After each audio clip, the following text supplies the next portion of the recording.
thô la chi có mừng lén sư bên la đoa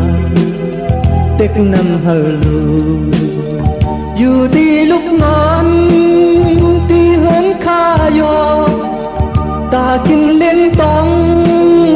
cô ăn khăn nơi giờ on cầu biết mà nhìn than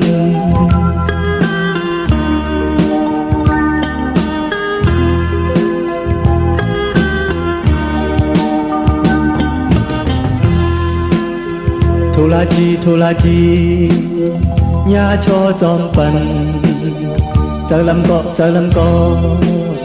âm mi cả khăn qua theo mong quý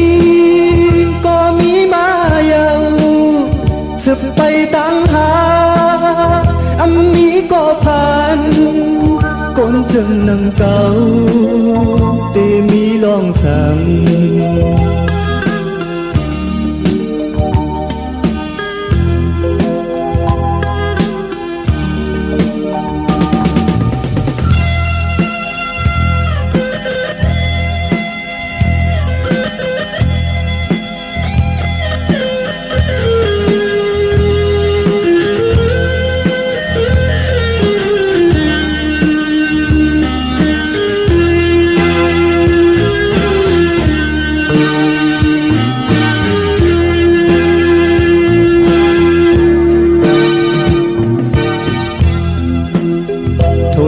thô la chi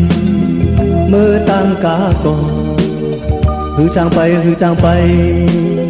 mi ai hô phược qua sen vô quái bay tăng kinh giờ dạp âu tăng một có tết năm khâu máu lâu cho giờ quay tăng long khí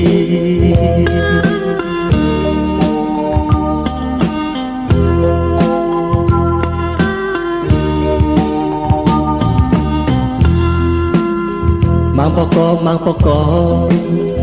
vun tối hơn cầu ai bên có lấy tăng toàn giờ ta bun ha tê âm lấm khư tay dù rồi mừng con tăng vẫn mưa tay